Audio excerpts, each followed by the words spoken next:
भारतीय लोकतंत्र का के इतिहास का काला दिन 25 जून 1975 आपातकाल। इस विषय को लेकर आज हमारे मध्य हैं आदरणीय केसर सिंह जी नरूका भाई साहब करौली के राष्ट्रीय स्वयंसेवक संघ के वरिष्ठ कार्यकर्ताओं में से आते हैं। 1975 हम नए कार्यकर्ताओं के लिए एक इतिहास है। आज भाई साहब से उसके विषय में कुछ सुनते हुए आप लोगों के लिए भी ये रिकॉर्ड ऐसा हो रहा है। भाई साहब,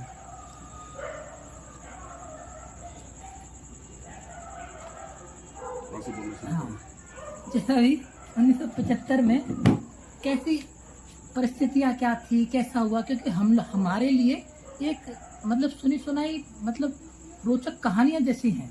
इसका बेसमेंट तो यहाँ से शुरू होता है। बाबू जयप्रकाश नारायण ने एक बहुत बड़ा आंदोलन शुरू किया था और उन्होंने जबरदस्त चारों तरफ से उस आंदोलन की पलक जगाई और इतना युवा वर्ग उनके साथ जुट गया। इंदिरा गांधी के जो तानाशाही रवैया था उससे पूरा हिंदुस्तान त्रस्त था और उसमें हुआ क्या, एक बाबू राजनारायण करके एक नेता थे, उन्होंने इंदिरा जी के खिलाफ चुनाव लड़ा। उस चुनाव में वो 71 का चुनाव था शायद 1971 का, उसमें राजनारायण जी हार गए और इंदिरा जी जीती थी। उन्होंने हाई कोर्ट में रिट लगाई। उस हाई कोर्ट की रिट में जो सामने आया उसमें एक वहां के चीफ जस्टिस थे मिस्टर जगमोहन सिन्हा, उस समय के बहुत मशहूर चीफ जस्टिस थे। उन्होंने उसका फैसला दिया और वो फैसला बहुत जबरदस्त ऐतिहासिक फैसला था। उन्होंने उस चुनाव को अवैध घोषित कर दिया और उसमें इंदिरा जी के चुनाव को ही उसने अवैध घोषित कर दिया और इंदिरा जी को 6 साल के लिए चुनाव लड़ने के अयोग्य घोषित कर दिया। इतनी बड़ी हिम्मत उन्होंने की थी और उसके कारण ये हुआ, उस इंदिरा जी बुरी तरह से बौखला गई और उनको चारों तरफ से ऐसा लगा कि एक तरह से अंधकार का सा वायुमंडल उनके सामने आ गया। तो उन्होंने धरपकड़ शुरू करी, विपक्ष के नेताओं की धरपकड़ शुरू कर दी। 4 जितने विपक्षी थे उनको धर दिया उठा के जेल में। और ऐसा लगा जो ही जयप्रकाश नारायण के कारण पूरा हिंदुस्तान करवट ले रहा है, तो उसने पूरे हिंदुस्तान में आपातकाल की घोषणा कर दी। 25 जून की आधी रात को उन्होंने आपातकाल की घोषणा कर दी और पूरे हिंदुस्तान में इमरजेंसी लग गई। सारे विपक्ष के जितने भी नेता थे रातों रात उनको उठा करके मीसा के अंदर बंद कर दिया और राष्ट्रीय स्वयंसेवक संघ पर प्रतिबंध लगा दिया। उसके बाद संघर्ष की कथा वहां से शुरू होती है। जो ही आपातकाल लगा, संघ के जितने भी बड़े अधिकारी थे, प्रचारक थे, उन्होंने सब भूमिगत हो गए और भूमिगत रहते हुए और सारे आगे की योजनाएं बनने लगी। हमारे जितने भी प्रचारक थे उन्होंने अपने अपने नाम बदल लिए, अपना वेश बदल लिया। जो कुर्ता धोती में रहते थे उन्होंने पैंट बुशर्ट पहनना शुरू कर दिया। बड़े बड़े हमारे संघ के प्रचारक थे, उन्होंने भी अपना वेश बदल लिया। योजनाएं इस तरह से बनने लगी कि जैसे कोई बैठक भी हो रही है तो अगले चौराहे पे जाओगे, आगे का रास्ता अगले चौराहे पे खड़ा कार्यकर्ता आपको बताएगा। फिर वहां से वो बताता कि वो अगले चौराहे पे जाओगे, वहां एक कार्यकर्ता होगा, वो आपको आगे की जगह बताएगा। इस तरह से एक एक कार्यकर्ता खड़ा रह करके फिर बैठक का स्थान बताते थे। किसी को पता नहीं चलता, पुलिस को पता नहीं चलता। हमारा उस समय एक पत्रक निकलता था, उस पत्रक का जिम्मा मेरे जिम्मे था। पूरे राजस्थान में जितने भी संघ के प्रचारक थे, वो जो वर्तमान भारतीय भवन है, उस समय वहां पर खाली मैदान था। 2 कमरे एक तरफ थे, 1 कमरा एक तरफ था और वहां पर वो पत्रक वहां से सप्लाई करता था मैं। और हमारे जितने भी राजस्थान के प्रचारक थे वो पत्रक लेने आते थे भेष बदल करके। हालांकि सीआईडी भी हमारे पीछे लगी रहती थी, पर सीआईडी का भी हम पूरा ध्यान रखते थे।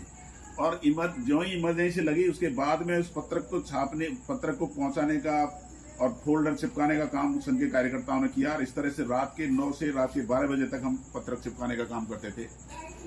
टीम जाती थी हमारी, 5-5, 7-7 की टोली जाती थी। पुलिस का दल भी हमारे पीछे रहता था। पुलिस के दल के पीछे 2-4 कार्यकर्ता लगा देते थे हम।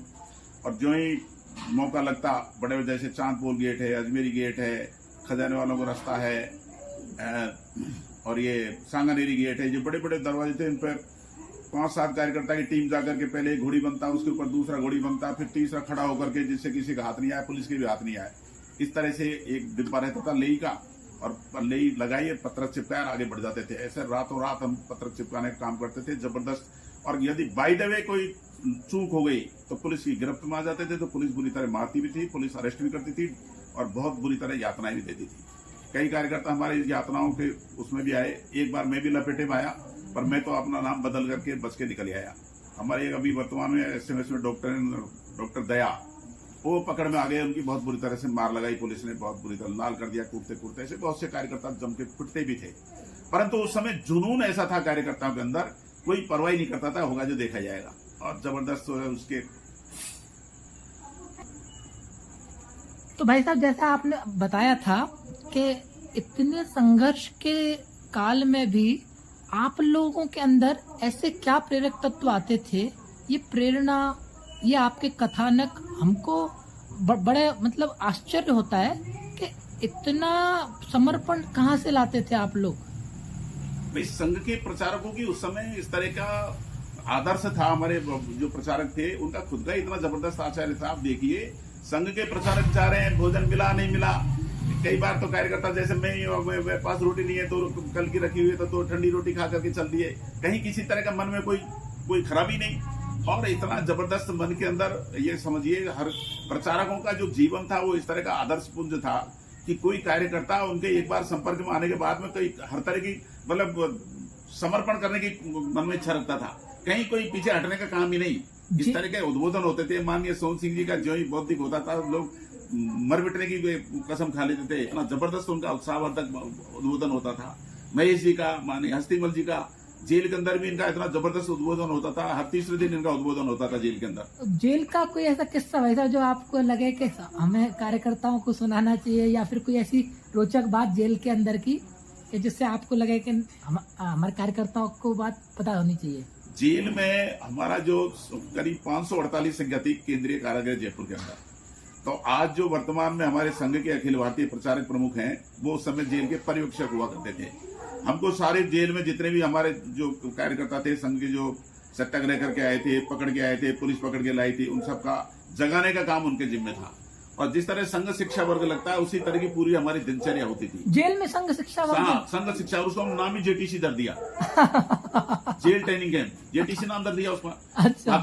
बाकायदा सुबह सुबह जागरण, उसके बाद में संघस्थान पर पूरा शारीरिक, दंड के अलावा सारा शारीरिक होता था, क्योंकि दंड वहां पर अलाउ नहीं था जेल के अंदर, बाकी पूरा शारीरिक। उसके बाद में चर्चा, बैठक और बौद्धिक। मैंने भी जो है बौद्धिक से पहले कई बार गीत बोलने का मुझे भी अवसर मिला। बाकायदा बौद्धिक के होता था, बदलते हुए, एक दिन महेश जी का बौद्धिक, अगले दिन हस्तीमल जी का बौद्धिक, उससे अगले दिन माननीय सोहन सिंह जी का बौद्धिक, ऐसे बदलते हुए बौद्धिक होते थे। संघ का काम अनवरत चलता है, अनवरत संघ का काम चलता था। और ये एकदम ऐसा मस्त वायुमंडल था जिसका कोई मुकाबला नहीं। एक बार तो हमारे यहाँ चक्रव्यूह का खेल हुआ।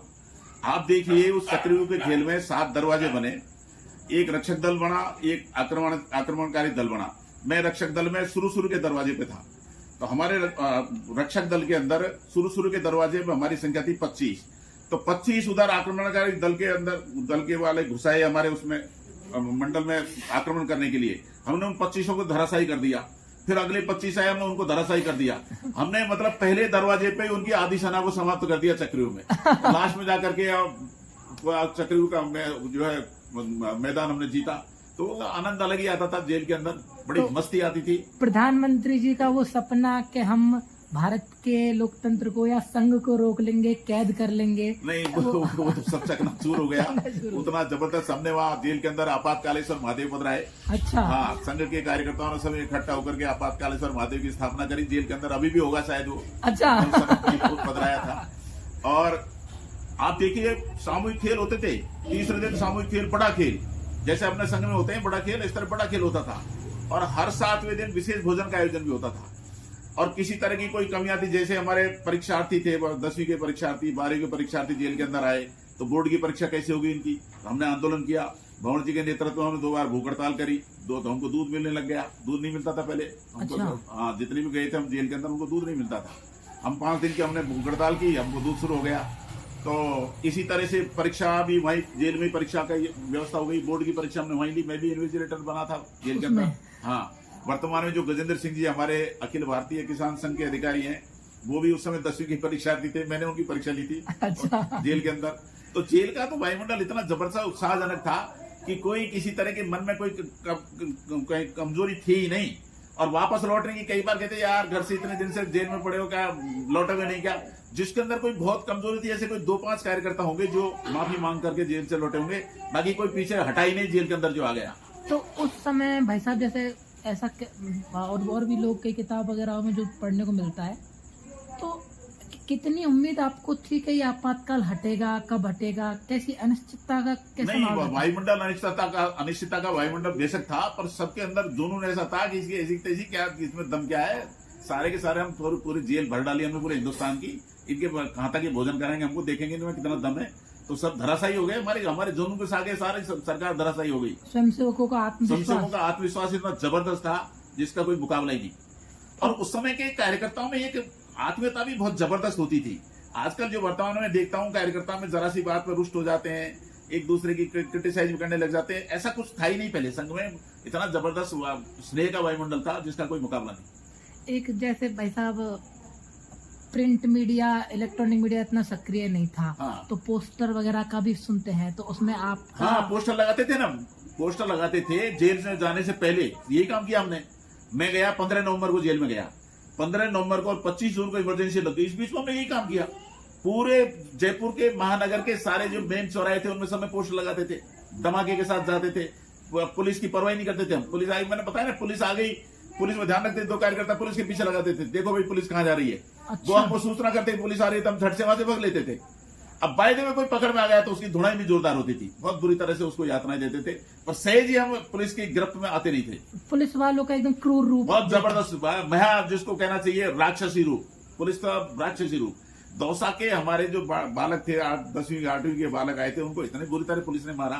फिर हमने उनको सबको अंदर हमारे सेंट्रल जेल में उनको ले लिया, तब जाकर उनको सुकून मिला। बहुत बुरी तरह मारा पुलिस ने। तो यातनाएं तो पुलिस ने जो भी जबरदस्त दे सकती है, जबरदस्त यातनाएं दी। इतना भय का वायुमंडल हो गया जिसकी कोई कल्पना ही नहीं कर सकता। उस समय देखो, उनका पुत्र था संजय, जिसको एक तरह से धर्म को कहते थे कि इंदिरा गांधी का जो भी कोई डिसीजन था वो संजय के ऊपर निर्भर करता था। तो नसबंदी शुरू हो गई, कमारे लड़कों की जो पढ़ रहे थे 10वीं 12वीं में, उनकी नसबंदी कर डाली, हजारों की नसबंदी कर डाली कमारा लड़कों की। और कोई रेलगाड़ी में यात्रा कर रहा है, पकड़ करके उसकी नसबंदी कर डाली। यातना है जिसका कोई मुकाबला नहीं। मतलब ऐसा वायुमंडल हो गया पूरे देश का कि पता नहीं क्या हो गया है। अभी सरकारेवा जी ने जो इंटरव्यू दिया था ANI को, उसमें सरकारेवा जी ने कहा कि आपातकाल को द्वितीय स्वतंत्रता संग्राम ऐसी उपाधि दी जानी चाहिए। तो इतना मतलब भयानक माहौल, और वास्तव में जैसा आप बता रहे हैं, आत्मा रूह कांप जाती है। खतरनाक वायुमंडल था, बहुत जबरदस्त खतरनाक वायुमंडल था। पर वे के कार्यकर्ताओं में बहुत जबरदस्त जुनून था। अपने क्या केवल हथियार ही नहीं थे, बाकी तो सब कुछ था। संघर्ष तो पूरा जबरदस्त था। स्वतंत्रता संग्राम क्या और भी बड़ी उपाधि दो हमने, क्यों जिस समय। जैसे आज जो विरोधी दल है, जो मोदी विरोधी जो लोग हैं, या जिनको कहें कि जो लेफ्ट लिबरल मीडिया जो है, वो कहते हैं कि लोकतंत्र आज खतरे में है। तो उनको आपातकाल का इतिहास देखना चाहिए मेरे ख्याल में। हाँ, बिल्कुल देखना चाहिए। आपातकाल के अंदर हुआ क्या, ये जो चिल्ला रहे हैं ये लोग भी थे जेलों में उस समय। जैसे लालू जी चिल्ला रहे हैं, लालू जी भी जेल में थे। अच्छा। उन्होंने अपनी पुत्री जन्म लिया था, उस समय जेल में थे, उसका नाम ही मीसा रख दिया। मीसा के अंदर गिरफ्तार हुए थे। ये नीतीश कुमार, ये भी थे जेल के अंदर। ये मुलायम सिंह भी जेल में थे। ये सारे जितने भी विरोधी हैं सब जेल में थे। अब इनको नानी इसलिए याद आ रही है कि मोदी जी ने जिस तरह का राष्ट्रवाद का स्वरूप दिया है वो इनको पच नहीं रहा, इसलिए उल्टा सीधा स्टेटमेंट दे रहे हैं। तो और आपको जैसे कोई याद हो कोई ऐसा किस्सा कि जो मतलब जैसे आपने बताया प्रचारक भेष बदल के रहते थे। हाँ, पैंट बुशर्ट में आ गए सब, उन्होंने कुर्ते धोती बंद कर दिया, पहचानना, नाम बदल लिए सबने, सारे प्रचारकों के नाम बदल गए। मेरे को जरूर सबकी जानकारी थी कौन प्रचारक किस नाम से है। मेरा खुद का नाम भी उस समय जेल में जयसिंह था। अभी भी मेरे को बहुत से जेल वाले जयसिंह ही बोलते हैं। अच्छा। और वे माननीय जो अभी सुरेश जी भाई साहब जो हमारे पर्यवेक्षक थे जेल में, वो तो मेरे को जयपुर का बदनाम नरेश कहते हैं। जयसिंह बदनाम नरेश हुआ करते थे। अच्छा। तो मेरा नाम जयसिंह, जयपुर का बदनाम नरेश लेके बोलते थे वो, आइए मिस्टर जयपुर के बदनाम नरेश। तो जेल का तो कुछ अलग ही जुनून था, कार्यकर्ता में बहुत जबरदस्त जुनून था उस समय। कार्यकर्ता खुद को जला करके राष्ट्र के लिए जीते हैं। हाँ, बिल्कुल। तो वो आपातकाल उसका बहुत प्रत्यक्ष उदाहरण है, उसका प्रत्यक्ष उदाहरण है। उस समय जगमोहन सिन्हा ने इसको फैसला सुनाया था। तो जगमोहन सिन्हा प्राण बचाने के लिए शायद मेरे को ऐसा लगता है कि विदेश चले गए थे, पता नहीं, फिर हमें तो पता नहीं कहाँ गए वो, पर उसने बहुत बड़ी हिम्मत की थी। तो हमने उस जेल में ये गीत भी तैयार किया था। उस गीत की मैं आपको 4 पंक्तियां सुना देता हूँ। जी हमारा बहुत सौभाग्य होगा। केस पकड़, उस समय इंदिरा गांधी के 3 दलाल हुआ करते थे, बरुआ, डांगे, बंसीलाल, और इसके खास आदमी हुआ करते थे, एक तो जगजीवन राम, एक सुभद्रा कुमारी चौहान, और ऐसे कुछ नेता थे जो इसके। जगजीवन राम बाद में प्रधानमंत्री बनना भी बहुत हृदय की बहुत इच्छा थी। ऐसे कुछ इसके खास आदमी थे, तो उनका भी उल्लेख किया था हमने इस गीत के अंदर। तो गीत इस तरह से है। केस पकड़ कर इलाहाबाद के हाई कोर्ट में खड़ी खड़ी, लज्जा राखो जगमोहन, यूं कहकर इंदिरा रो पड़ी। आस नहीं थी सपने में भी ये होगा जो हाल मेरा, अच्छा होता इससे पहले आ जाता अंतकाल मेरा।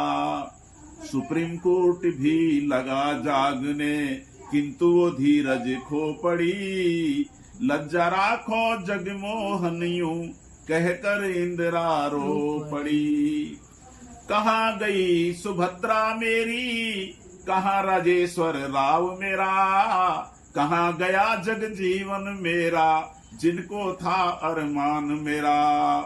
इतने दिनों तक अटल बिहारी खा गया मेरी खोपड़ी, लज्जा राखो जगमोहन, यूं कहकर इंदिरा रो पड़ी।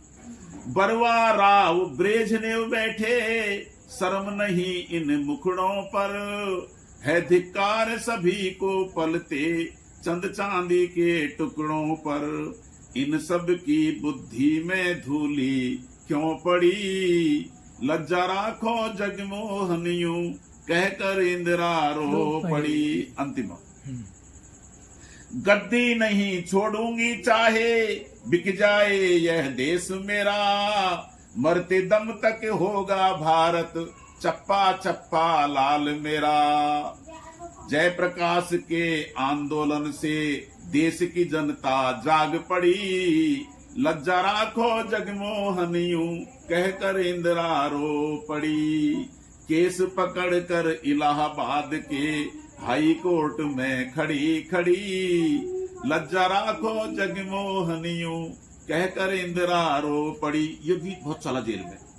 जब देख रही है, जब मैं करीब लगभग 11 महीने जेल में रहा, सर्टिफिकेट तो मेरे को 4 ही महीने का दिया उन्होंने, पर अंदर रहा 11 महीने। हाँ, तो 11 महीने में वो गीत ये चलता ही रहता था। एक अपने ढूंढलोद के, जहाँ के भाई साहब सुरेश जी वहीं के रहने वाले थे, ढूंढलोद के थे बनवारी लाल जी, वो इस गीत को लेकर आए थे, उन्होंने ये गीत शुरू किया था, पर ये खूब चला जेल में। तो इतने दृढ़ प्रतिज्ञ स्वयंसेवक उस समय थे भाई, आप कोई वर्तमान स्वयंसेवकों को ऐसी कौन सी बातें संघ कार्य करते समय ध्यान रखनी